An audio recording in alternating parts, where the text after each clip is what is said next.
देश के किसान मजदूर पर जिस तरह से मोदी सरकार ने हमला किया है, ये शर्म वाली बात है। मैं आपको बताना चाहूं, जो दुनिया के सबसे बड़े डिक्टेटर हुए हैं, बड़े लोग हुए हैं, उनको हराना इतना आसान नहीं होता। पंजाबी में हम बोलते भी अपनी मड़ी आप पुट लेंदे ने, तो वो अपनी मौत खुद खरीद रहे हैं किसानों पे हमला करके, जो हम देख रहे हैं। हम आज भी कहते हैं माननीय प्रधानमंत्री जी, हम इस देश के किसान और खेत मजदूर है। हमारा दिल्ली के जाना अनक का सवाल नहीं है, हमारा आपसे लड़ना अनक का सवाल नहीं है। हम मांग रहे हैं एमएसपी गारंटी कानून, C2+50%, डॉक्टर स्वामीनाथन कमीशन की रिपोर्ट जो आपने मानी हुई है। और देखिए, ये आपके माध्यम से जानी चाहिए। वो बोल रहे कमेटी बना लिए, हमने बोला CACP में जो आप अनाउंसमेंट करते हैं हर 6 महीने के बाद अपनी MSP, वो पूरी आप उसके चर्चा करने के बाद करते हैं। तो उस 23 फसलों के बाद जहां आप MSP का अनाउंस करते हैं, उनके ऊपर खरीद की गारंटी का कानून बना दीजिए। भाग निकले, तो वो कुछ करना नहीं चाहते। कर्ज के ऊपर हमने बात की तो बोले कमेटी डिसाइड करेगी कितना कर्ज है कितना नहीं। बोले देखो बैंकों का कर्जा है, ये 10 दिन में सारा डेटा सामने आ जाता, सबको मालूम है कितना देश के किसान मजदूर के ऊपर कर्जा है। तो मान के भी जब हमने ये सवाल किया कि आप कहते हैं देश में कानून है, कानून व्यवस्था रहेगी, ठीक है, और कुछ केसों के ऊपर वो जीनियस क्राइम बोल रहे थे हमारे केसों के ऊपर। हमने बोला क्या लखीमपुर खीरी को आप जीनियस क्राइम नहीं मांगते? बोले मानते हैं। तो बोला आपका जो मंत्री है अजय मिश्रा टैनी, उसके ऊपर 120B का पर्चा है साजिश करने का, तो आपके मंत्रिमंडल में बैठा हुआ है, उसको निकालिए। उसके ऊपर कोई जवाब नहीं था। जिससे बिजली संशोधन बिल के ऊपर भी बिल्कुल तथ्यों से हटकर मंत्री महोदय ने बात की।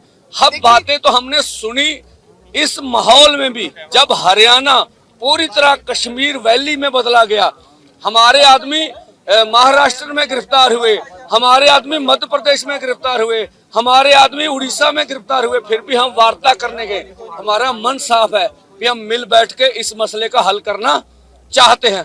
जब हमारी किसी ने नहीं सुनी, फिर हमारा आगे बढ़ना मजबूरी था। आज सारा दिन मुझे पता 100 से ऊपर जख्मियों की लिस्ट है। मुझे अपनी यूनियन का पता है 15-20 वर्कर हैं। एक के मुंह पर शेलिंग बहुत जोर से लगी है, उसको ऑपरेशन कराना पड़ेगा। जो मैं शेलिंग दिखा रहा हूं, मुझे फौजियों ने बताया, आप पढ़ लीजिए इंग्लिश में, ये किसानों के ऊपर शेलिंग की नहीं जा सकती, ये शेलिंग हो रही हमारे ऊपर देशद्रोही। तो जिस तरह से बुलेट इस्तेमाल की जा रही है रबड़ की या बड़ी बड़ी, वो बुलेट आम किसानों के आंदोलन पे इस्तेमाल नहीं होती है। तो ये दुनिया का सबसे बड़ा जबर ये जो लोकतांत्रिक देश उसमें हो रहा है। हम आपके माध्यम से कहना चाहते, पूरा देश देख रहा है। अगर इस तरह की सरकार देश के किसान और खेत मजदूर से ऐसा करती है, तो भारत के 140 करोड़ लोगों को दोबारा सोचना चाहिए। हमें इस तरह की सरकार नहीं चाहिए। आज भी हम चाहते हैं हमारे मसलों का हल किया जाए।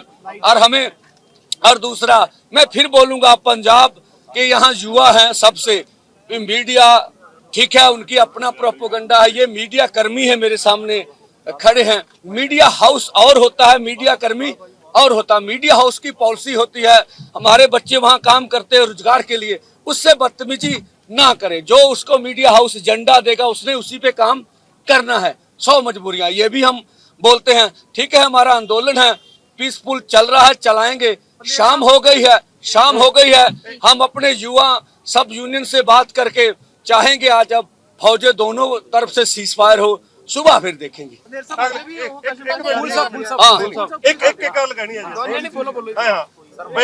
ਸਾਰਿਆਂ ਦਾ ਇਹ ਹੈਗਾ ਵੀ ਅੱਜ ਦੇ ਦਿਨ ਦੀ ਸਮੀਖਿਆ ਕੀ ਹੈ, ਅੱਜ ਦੇ ਦਿਨ ਦੀ ਸਮੀਖਿਆ ਕੀ ਹੈ, ਇਹਦਾ ਰਿਵਿਊ ਕੀ ਹੈ। ਅਸੀਂ ਸਾਰੇ ਜਥੇਬੰਦੀਆਂ ਨੇ ਇਹ ਸਮੀਖਿਆ ਕੀਤੀ ਹੈ ਵੀ ਅੱਜ ਦੀ ਲੜਾਈ ਦੇ ਵਿੱਚ ਸਰਕਾਰ ਹਾਰੀ ਹੈ, ਕਿਸਾਨ ਤੇ ਨੌਜਵਾਨ ਜਿੱਤੇ ਹੈ। ਕਿਵੇਂ ਤੁਸੀਂ ਕਹੋਗੇ ਵੀ ਕਿਵੇਂ ਜਿੱਤੇ ਹੈ? ਤੁਸੀਂ ਉਹ ਅੱਗੇ ਨਹੀਂ ਜਾ ਸਕੇ, ਤੁਸੀਂ ਨਾਕਾ ਨਹੀਂ ਤੋੜ ਸਕੇ। 11 ਵਜੇ ਪਹਿਲਾਂ ਉਹਨਾਂ ਦਾ ਅਥਰੂ ਗੈਸ ਦਾ ਗੋਲਾ ਗਿਰ ਗਿਆ ਸੀ ਤੇ 7:30 ਆਪਣਾ ਹੁਣ ਕਿੰਨੇ ਹੋ ਗਏ 6:30 ਵਜੇ ਤੱਕ ਉਹਨਾਂ ਦੇ ਗਿਰਦੇ ਰਹੇ। 7 ਵਜ ਗਏ।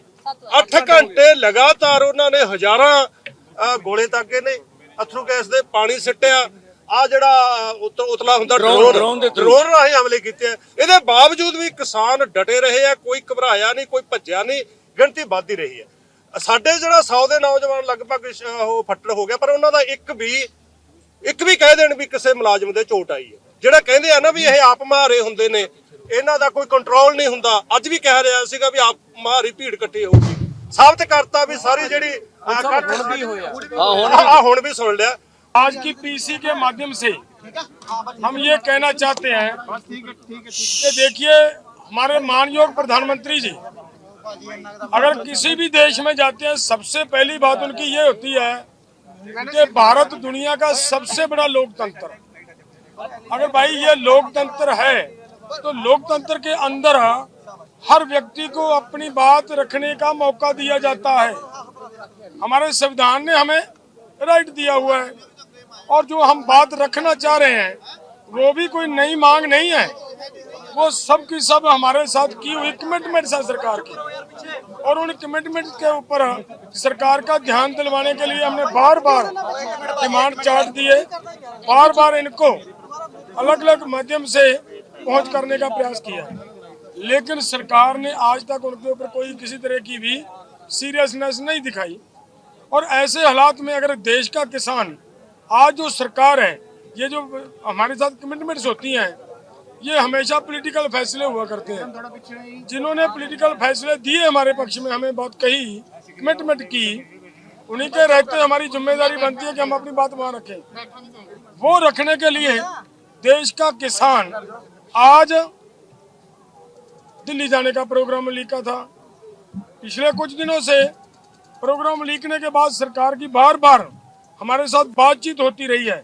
2 बार बात हुई, दोनों बार उनकी ये थी, देखिए इनमें एक बात ध्यान रखने वाली ये है कि जब हम बात करते हैं कि एमएसपी की गारंटी का कानून दो, उस पर उनकी प्रतिक्रिया अलग होती है।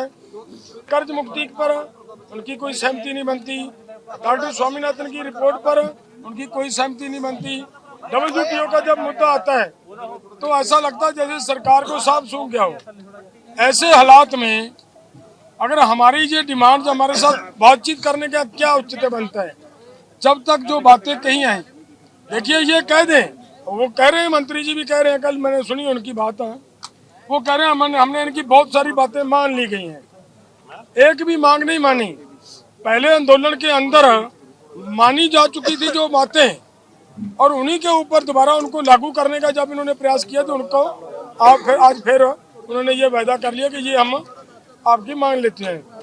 मैं ये कहता हूँ कि जो मुद्दे नहीं जब तक खत्म होंगे तब तक आंदोलन नहीं रुक सकता।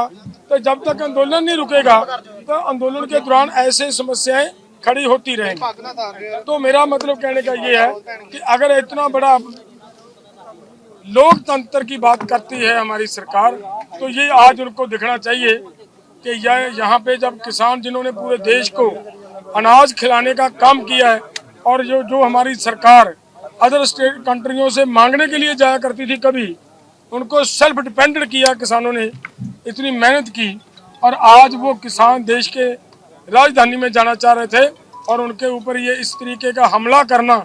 और मैं ये कहना चाहता हूँ, जिस तरीके का हमला किया, हमारे लगभग 60 के करीब नौजवान घायल कर दिए गए हैं आज के इस घटनाक्रम में, और उन्होंने पूरा जबर का मुकाबला सब्र से किया है।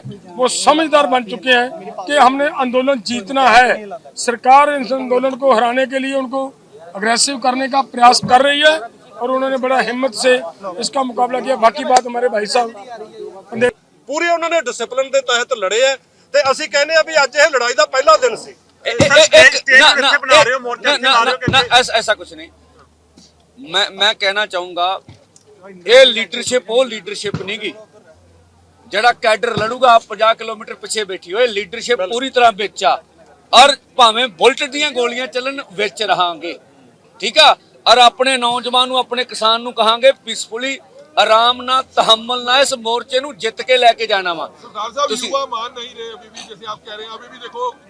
देखिए हमारे पास स्पीकर का प्रबंध नहीं, सब मानेंगे, हम अब स्पीकर लगा के सबसे बात करेंगे, सब कुछ होगा। मंदिर साहब आप यहाँ बैठेंगे, आगे जाएंगे, यहाँ स्टेज बनेगी क्या? देखिए ऐसा कोई निर्णय, आज शाम हो गई है, सब परिस्थितियों को कंट्रोल करेंगे, कल फिर विचार करेंगे। ਕੋਈ ਮੀਟਿੰਗ ਦੇ ਲਈ ਸੱਦਾ ਹੈ ਕਿਸੇ ਲੀਡਰ ਨੂੰ, ਕਿਸੇ ਨਾਲ ਸਰਕਾਰ ਦੇ ਵੱਲੋਂ ਗੱਲਬਾਤ ਆਈ ਹੈ? ਕੋਈ ਸੱਦਾ ਨਹੀਂ ਹੈਗਾ, ਕੋਈ ਗੱਲਬਾਤ ਨਹੀਂ ਹੈਗੀ। ਅਸੀਂ ਕਹਿੰਦੇ ਗੱਲਬਾਤ ਕਰਨੀ, ਅਸੀਂ ਤੁਹਾਡੇ ਗਾੜੀ 7 ਘੰਟੇ ਸਭ ਕੁਝ ਰੱਖਤਾ, ਅਨਾਉਂਸਮੈਂਟ ਕਰ ਦਿਓ ਦਿੱਲੀ ਤੋਂ। ਜਾਣਾ ਅੱਗੇ ਹੈ ਜੀ ਕਿ ਇੱਥੇ ਮੋਰਚਾ ਲਾਣਾ? ਦੇਖੋ ਇਹ ਦੇਖੋ ਜੀ ਇੱਥੇ ਹਾਲ ਕੀ ਹੈ ਜੀ। ਦਿੱਲੀ ਕੂਚ ਆ, ਦਿੱਲੀ ਕੂਚ ਮਤਲਬ ਦਿੱਲੀ ਕੂਚ ਆ। ਹੁਣ ਆਪਾਂ ਚਾਹੁੰਦੇ ਸਟੇ ਕਰੀਏ, ਸਪੀਕਰ ਲੱਗ ਜਾਣ ਨੌਜਵਾਨਾਂ ਨਾਲ। तो हम सवेरे ਨਹੀਂ ਜਾ ਰਿਹਾ ਹੁਣ